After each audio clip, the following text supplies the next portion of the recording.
hours too, kind of, and we could work there. Well, we drove out to Regina and then on to, no, before we got to Regina, we were in Brandon. And we rented a little cottage. That's all they had, cabins in those days. Mm-hmm.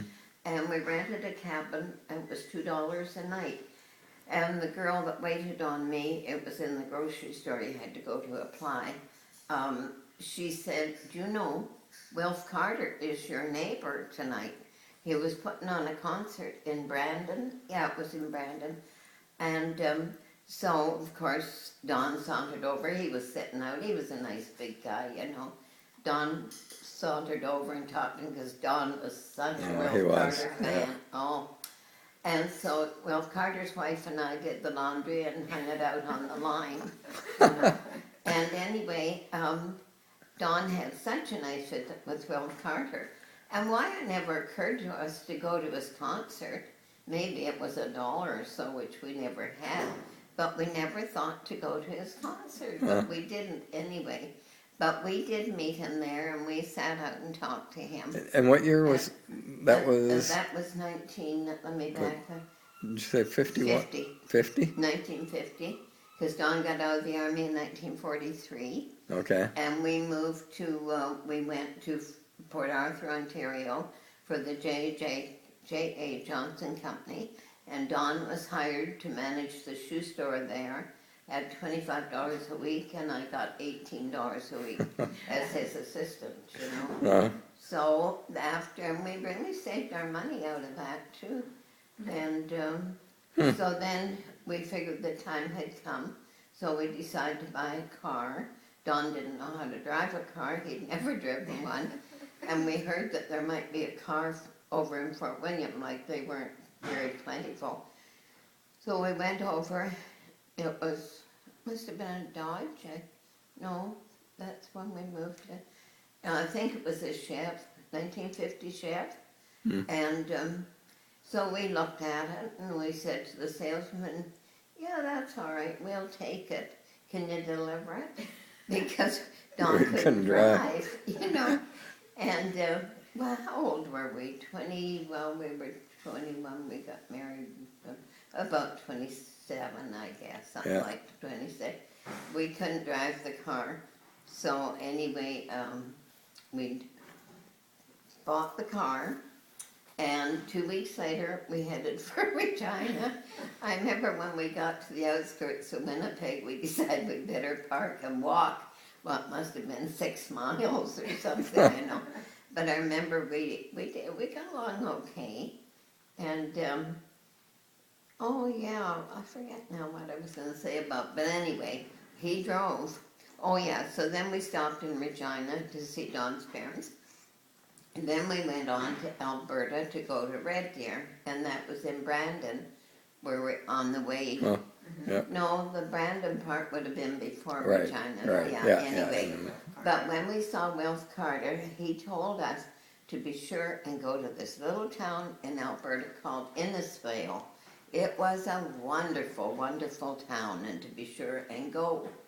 So we got to Innisfail, and really, there was the old country store, and all the farmers sitting out the front in their, you know, we weren't used to this, in their overalls and everything. And we went a little way. I remember going into the store, but then we came out, we started driving. Well, we got stuck in the mud with this brand new car. We didn't know about Saskatchewan gumbo, and you couldn't get out. I think they finally got a tractor and pulled us out. But we've never forgotten Wilf Carter for saying, "You go to Innisfail. It's the nicest little town." And here we end up stuck, really stuck in the mud. Anyway, we spent a week or so around Red Deer. There just weren't any locations or anything.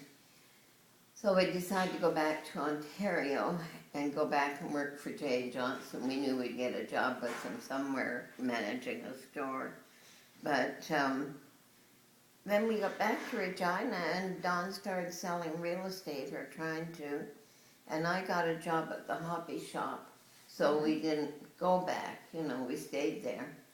and we were still driving our Ontario car. We'd been here a little while, and he came to pick me up at work, and it was on the corner of 11th Avenue there. Anne's Hobby Shop is where I work. Yeah. And anyway, he went around the corner and then backed around the corner to park in front of Fan Shop. There was a policeman right there. He said, "Are you from Ontario?" "No, we live here." "Well, you are driving a car with Ontario license plate." So of course we had to change. Anyway, that was how come we got back to Regina. Huh. Very good. And then Good. we started building the houses in the spring, you know, with no money hardly. And then we were expecting you. And anyway, that was in 1950. In 1956 we also had Kurt. And we sold up the little houses like that we've been building and selling them all along, of course. But we had $10,000 cash, and we started out with $600. Wow. And in that time, we went down to Arizona. Well, we spent part of 2 winters there and loved it. Yeah. So we knew we wanted to live there. So we went down, and we couldn't seem to find. We thought maybe we could find a motel to manage or something, but there wasn't anything. But then Don saw this motel advertised with a car as a down payment. So he drove over. Of course, we had a new car and things, and because Ab and Ann had taken him down to the States, and we bought this really lovely looking new Dodge. And so Mr. I've lost his name, came out, and he's looking over the car, and Don didn't realize, he thought we were giving up it to know us. However, Don said no, we had little cash. So that was in the December, and then he went out. As soon as there were a few little units rented for the winter, and then people started saying, "Oh, they'll raise the rent and everything," they all moved out. So we had nobody there. Anyway, we got some back. So we had 10 years, I guess it was. You guys went to school. We had a wonderful life there, didn't we? Had a wonderful life with you kids. And that's when we got into Western music. Yeah. Anyway, and you know the story from there on. 'Cause Right on. Right on. Oh, thanks, Mom. Thank you.